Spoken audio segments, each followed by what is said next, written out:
ప్రియులారా, మన ధ్యాన భాగం రోమాపత్రిక 12వ అధ్యాయం 1 నుండి 10వ వచనం వరకు. సావధానంగా వినండి. 12వ అధ్యాయంలో దేవునితో మనకు ఉండాల్సిన సంబంధము, ఆత్మవరాల విషయము, తోటి విశ్వాసులతో మన సంబంధ సహవాసము, అవిశ్వాసులతో మనకు ఉండాల్సిన సంబంధాలు ఈ అధ్యాయంలో విపులంగా చర్చించబడ్డాయి. రోమాపత్రికలో మొదటి 8 అధ్యాయాలు సిద్ధాంతపరమైనవి. 9 నుండి 11వ వచనం వరకు యుగ సంబంధిత వాస్తవాలు చెప్పబడ్డాయి. 12 నుండి 16వ వచనం వరకు చివరి భాగం విశ్వాసుల కర్తవ్యం ఉపదేశించబడింది. రక్షణ శిరస్త్రాణము ధరించి విశ్వాసమనే డాలు పట్టుకొని రోమాపత్రికను ప్రారంభించాము. ఈ చివరి భాగంలో సమాధాన సువార్త వలననైన సిద్ధ మనస్సు అనే జోడు తొడుక్కొని బయలుదేరుతున్నాము. మనము యుద్ధరంగంలో ఉన్నాము. దినదినము నడవాలి, పందెపు రంగంలో పరిగెత్తాలి. దేవుడు మనలను శుద్ధి చేశాడు, అది మన సౌశీల్యం. ఇప్పుడు మనం నడవాలి, ఇది ప్రవర్తన. పరిశుద్ధత అంతరంగంలో ఉంది గాని ఇది ప్రవర్తన బహిరంగం. క్రైస్తవుని స్థితిగతులు, క్రైస్తవ సమర్పణ, ఈ రెండూ మనకెంతో ముఖ్యమైన అంశాలు. నీవేమై ఉన్నావో తెలుసుకో, అలా మసులుకో. దేవుని కృప మనకెన్నో ఆధిక్యాలనిచ్చింది. కృప మనలో ఎలా సార్థకమయ్యేది ఈ అధ్యాయం నుండి మనం చూడబోతున్నాము. మన జీవితం ఎలా ఉండాలో తెలుసుకున్నాము. దాన్ని జీవించే విధానం ఇప్పుడు మనం చూడబోతున్నాం. విశ్వాసము ద్వారా నీతిమంతులమయ్యాము. ఇప్పుడు నీతిమంతుని ప్రవర్తన, జీవిత విధానం చూపబడతాయి. ధర్మశాస్త్రము నుండి విడుదల అయ్యాము. మరో ధర్మశాస్త్ర విధానం మనం కల్పించుకోకూడదు. అది చెయ్యాలి, ఇది చెయ్యకూడదు అనే ఆజ్ఞలను తిరిగి ప్రవేశపెట్టడం కాదు, కానీ విశ్వాసి పాటించే కొన్ని సూత్రాలున్నాయి. వాటిని పౌలు మనతో పంచుకుంటున్నాడు. పరిశుద్ధాత్మ మన యాత్రకు అవసరమైన రోడ్డు మ్యాప్ మనకిస్తున్నాడు. వేగం కాదు ముఖ్యం, క్షేమంగా నెంపాదిగా నడిచి వెళ్ళాలి. ఈ లోకం ఒక మాయాబజారు లాంటిది. చిల్లర మల్లర విషయాలకు ఆకర్షితులము కాకూడదు. 8వ అధ్యాయానికి 12వ అధ్యాయం కొనసాగింపు. 9, 10, 11 అధ్యాయాలు మధ్యలో చేర్చబడినవి. ఇశ్రాయేలును గురించిన విషయాలెన్నో పౌలు చెప్పాడు. ఇప్పుడు 12వ అధ్యాయానికి రానే వచ్చాము. సహోదరులారా, పరిశుద్ధము, దేవునికి అనుకూలము అయిన సజీవ యాగముగా మీ శరీరములను ఆయనకు సమర్పించుకోండి అని దేవుని వాత్సల్యమును బట్టి మిమ్ములను బ్రతిమాలుకుంటున్నాము. ఇట్టి సేవ మీకు యుక్తమైనది. మీ శరీరాలను, అంటే మీ వ్యక్తిత్వమంతటిని ఆయనకు సమర్పించండి. ఇది సజీవ యాగం. దేవుని కోసం ప్రత్యేకించండి. ఇది దేవునికి ప్రీతికరమైన యాగం. ఇది ఆధ్యాత్మికమైన బల్యర్పణ, యాగం, త్యాగం. అపొస్తలుడు మనల్ని బతిమాలి మరీ చెప్తున్నాడు. ఇది కృప, ధర్మశాస్త్రం కాదు. కృప బ్రతిమాలుతుంది, ధర్మశాస్త్రం ఆజ్ఞాపిస్తుంది. సీనాయి కొండ నుండి వచ్చిన ఉరుములు కాదు, మెరుపులు కాదు. మోషే ఆజ్ఞాపించాడు గాని పౌలు బతిమాలుతున్నాడు, ప్రాధేయపడుతున్నాడు, హెచ్చరిస్తున్నాడు. పౌలు ఆజ్ఞాపించలేడా? ఆయనకు అట్టి అధికారం లేదా అంటే ఉంది, కాని ఆయన బ్రతిమలాడుతాడు. ఫిలెమోనుకు రాస్తూ 8వ వచనంలో అన్నాడు, యుక్తమైన దానిని గురించి నీకు ఆజ్ఞాపించడానికి క్రీస్తునందు నాకు బహుధైర్యమున్నది. అయినా నేను ప్రేమను బట్టి వేడుకోవడం మరీ మంచిది అనుకున్నాను. కృప అలాంటిది. దేవుని వాత్సల్యమును బట్టి పౌలు ఇదంతా చెబుతున్నాడు. వాత్సల్యము అంటే కనికరం. తండ్రి అయిన దేవుడు కరుణాసంపన్నుడు. వాత్సల్యం అంటే జాలి, దయ, సానుభూతి. దేవుని యొక్క మృదుశీలం. దేవుని కనికరం ఎన్నడూ తరుగుబోనిది. వాత్సల్యం అనే మాటలో పేగుల్లో నుంచి వచ్చే అంతఃకరణ అనే భావం ఇమిడి ఉంది. శరీరాలను ఆయనకు సమర్పించడం అంటే పూర్తిగా ఆయనకు లోబరచడం అని అర్థం. మానవుడు చిత్తశుద్ధితో చేయాల్సిన సజీవ సమర్పణ. ఈ సమర్పణ క్రైస్తవ సౌశీల్యానికి, ప్రవర్తనకు ఆధారం. శరీరం ద్వారానే మన వ్యక్తిత్వాలకు వ్యక్తీకరణ సాధ్యమవుతుంది. మన మనస్సు, అంతఃకరణ, చిత్తం అంతా ఆయనకే అంకితం, సమర్పితం. పరిశుద్ధాత్మ నీ శరీరాన్ని తన సాధనంగా చేసుకుంటాడు. దేవుణ్ణి మన శరీరాలలో మహిమపరచాలి. 1 కొరింథీ 6:20 విలువ పెట్టి కొనబడిన వారు గనుక మీ దేహముతో దేవుణ్ణి మహిమపరచండి. నీ దేహమందు, నీ ఆత్మయందు దేవునికే మహిమ. అవన్నీ దేవునికే చెంది ఉన్నాయి.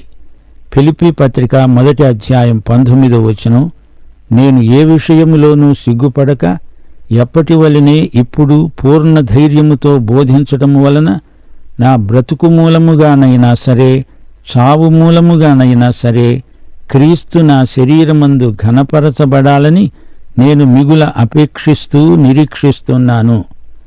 2 కొరింథీ పత్రిక 4:10 యేసు యొక్క జీవము మా శరీరమందు ప్రత్యక్షపరచబడడానికి యేసు యొక్క మరణానుభవమును మా శరీరమునందు వహించుకొని పోతున్నాము. మనం మన సంపూర్ణ వ్యక్తిత్వాలను ఆయనకు పూర్తిగా అప్పగిస్తే అది సజీవయాగమవుతుంది. ఇది దేవునికి అనుకూలమైన, మనకు యుక్తమైన సేవ. మీరు ఈ లోకమర్యాదను అనుసరింపక ఉత్తమము, అనుకూలము, సంపూర్ణము అయి ఉన్న దేవుని చిత్తమేదో పరీక్షించి తెలుసుకునేటట్లు మీ మనస్సు మారి నూతనమవటం వలన రూపాంతరం పొందండి. లోక పద్ధతులను వాడవద్దు. మీ అంతరంగమందున్న మార్పు మిమ్ములను దినదినమూ మారుస్తూ ఉంటుంది. ఇది రూపాంతర అనుభవం. బయట నుండి వచ్చే ఒత్తిడి నిన్ను మార్చకూడదు. లోకం నిన్ను మార్చకూడదు. నీలో ఉన్న ఆత్మ నిన్ను లోపలి నుండి మారుస్తాడు. మీ మనస్సు మారాలి, నూతనమవ్వాలి. మీరు రూపాంతరపు క్రైస్తవులై ఉండాలి. లోకమర్యాద క్రైస్తవులు కాకూడదు. దేవుని చిత్తమేదో పరీక్షించి తెలుసుకోవాలంటే మీరు రూపాంతరపు విశ్వాసులై ఉండాలి. లోకం తన పోలికకు నిన్ను మార్చాలని చూస్తోంది. అట్టి లోకం పోకడను నిరోధించాలి. సంఘంలో వేషధారులైన కపట భక్తులుంటారు. వారిని అనుకరించవద్దు. వేషధారణ అంటే నటన. నీవు ఏమి కావో అది అయి ఉన్నట్లు నటించటం వేషధారణ. వేషధారులారా, మీకు శ్రమ అని ప్రభువు వారిని గద్దించాడు. నిన్ను అతిగా పొగిడే వారి విషయము జాగ్రత్త. వారు ఆధ్యాత్మికంగా నీకెంతో కీడు చేస్తున్నారు. ఈ లోకం నటనాలయం అంటూ కవి అన్నాడు. వేషధారులతో లోకం కాదు, కొన్ని సంఘాలు కూడా నిండి ఉన్నట్లు చరిత్ర రుజువు చేస్తోంది. విశ్వాసీ, నీవు వేషధారివి కావద్దు. లోకమర్యాద పాటించవద్దు. నీలో పరిశుద్ధాత్మ ఉన్నాడు. నీవు వేషధారివైతే పరిశుద్ధాత్మ దుఃఖిస్తాడు. నీ మనస్సు మారడానికి, నూతనపరచబడడానికి కర్త పరిశుద్ధాత్మ. 2 కొరింథీ 3:18 పౌలు మరో సందర్భంలో అన్నాడు, మనమందరము ముసుకులేని ముఖముతో ప్రభువు యొక్క మహిమను అద్దము వలె ప్రతిఫలింపచేస్తూ మహిమ నుండి అధిక మహిమను పొందుతూ ప్రభువైన ఆత్మచేత ఆ పోలికగానే మార్చబడుతున్నాము.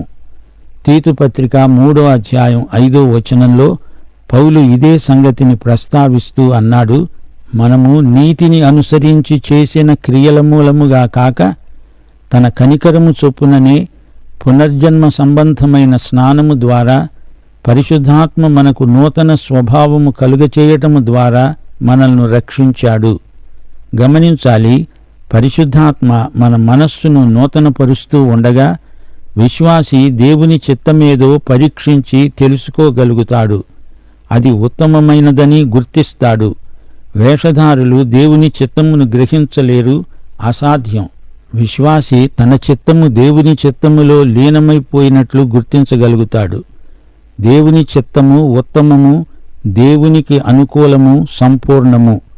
ఫిలిప్పీ పత్రిక 4:13 పౌలేమన్నాడు, నన్ను బలపరిచే వానిని బట్టే నేను సమస్తము చేయగలను.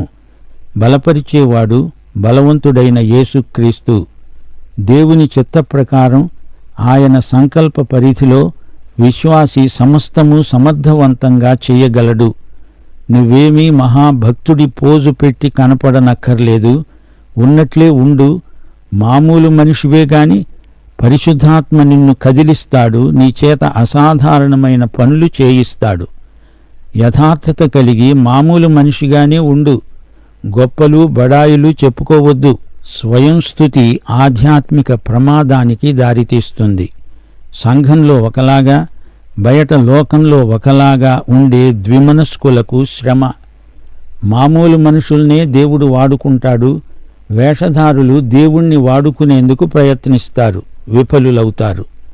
దేవుని కృపావరములు పొందిన వారి జీవిత విధానం ఎలా ఉంటుందో పౌలు వివరిస్తున్నాడు.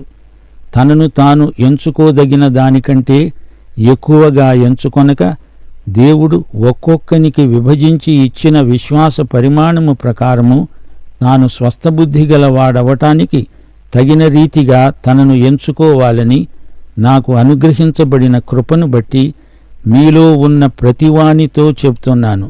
చూచారా, తమకు ఉన్నదానికంటే ఎక్కువ ఉన్నదని తమను గురించి తామే అంచనా వేసుకునే గురిగింజల్లాంటి వారున్నారు. ఉండి లేదనుకునే వారికంటే లేక ఉన్నదనుకునేవారు ఆత్మవంచకులు. ఎవరిని గురించి వారు సరైన అంచనా వేసుకోగలగాలి. అది జ్ఞానం.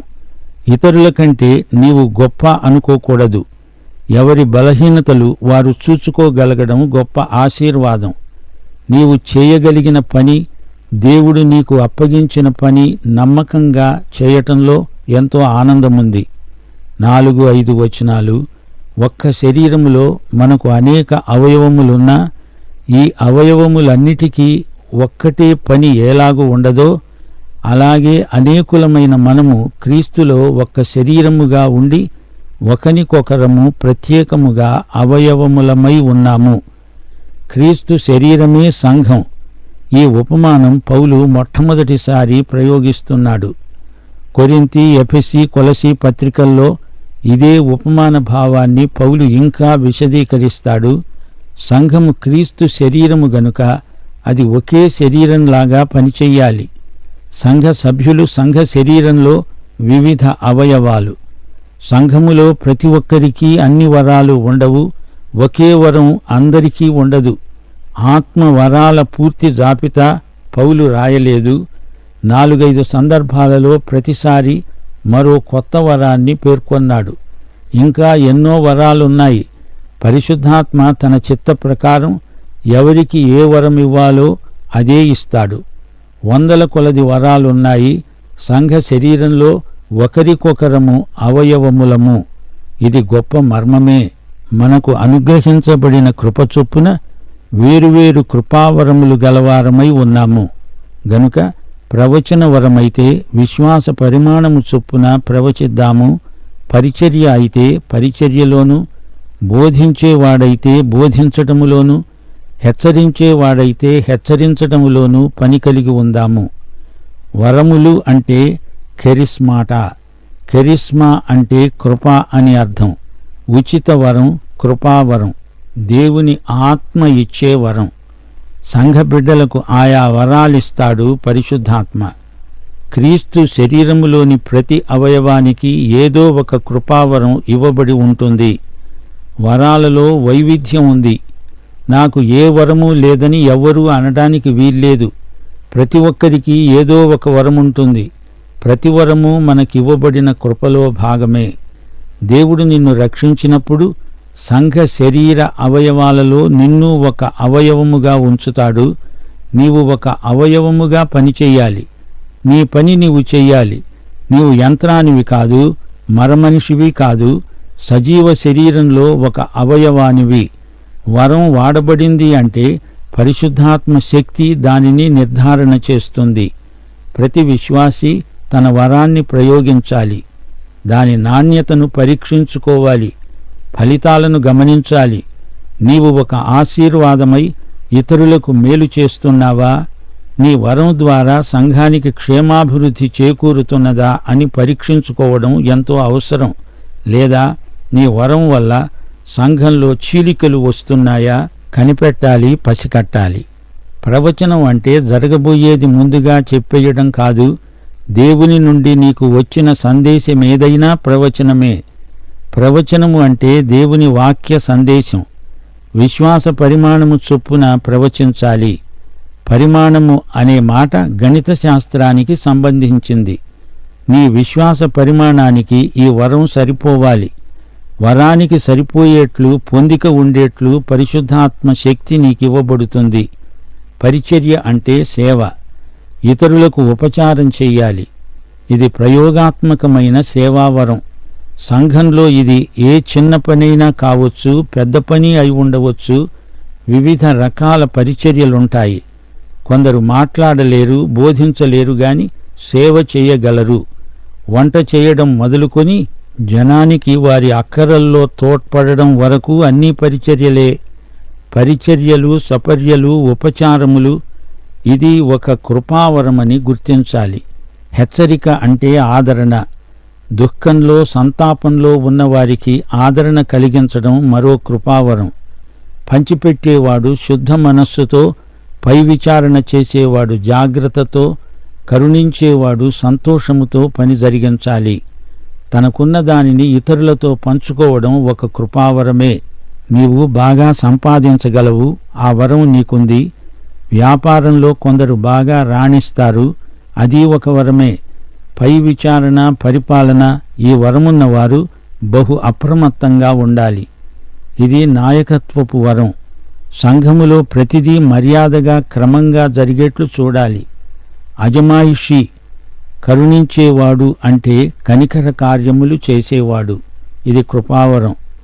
రోగులను, ఇబ్బందిలో ఉన్నవారిని పరామర్శించి వారిని బలపరిచే కృపావరం ఎంతో అవసరమైంది, ప్రయోజనకరమైనది. సంఘములో సాటి సోదరీ సోదరులను ప్రేమించాలి. మీ ప్రేమ నిష్కపటమైనదై ఉండాలి. చెడ్డదానిని అసహ్యించుకోండి, మంచిదాన్ని హత్తుకొని ఉండండి. సహోదర ప్రేమ విషయంలో ఒకనియందొకడు అనురాగము గలవారై, ఘనత విషయములో ఒకనినొకడు గొప్పగా ఎంచండి. వేషధారణ ప్రేమలు మానేయండి. ఎదట ఒకటి, ఆ మీదట మరొకటి మాట్లాడకండి. సత్యం కోసం, న్యాయం కోసం నిలవబడాలి. మంచిదేదో దాన్నే అంటిపెట్టుకుని ఉండండి. మంచివాటితో సంబంధం పెట్టుకోవాలి. చెడ్డవాటికి దూరంగా ఉండాలి. ఆసక్తి అధికమవుతూ ఉండాలి. ఆత్మయందు తీవ్రత కలిగి ప్రభువును ప్రేమించాలి. ఇవన్నీ రూపాంతర క్రైస్తవుల లక్షణాలు. రేపు పరలోకంలో నిత్యత్వంలో ఉండాల్సిన మనం ఇక్కడ ఈ కొద్ది కాలం ప్రేమతో కలిసి ఉండలేమా? ఎందుకు ఉండలేము? ప్రియ శ్రోత, నీవు రక్షించబడ్డావా? నీవు దేవునికి సజీవ యాగమైపోతున్నావా? దైవాశీస్సులు, మన ప్రభువైన యేసుక్రీస్తు వారి కృప, తండ్రి అయిన దేవుని ప్రేమ, పరిశుద్ధాత్మ యొక్క అన్యోన్య సహవాసము మనకందరికీ నిత్యత్వము పర్యంతము తోడై ఉండునుగాక.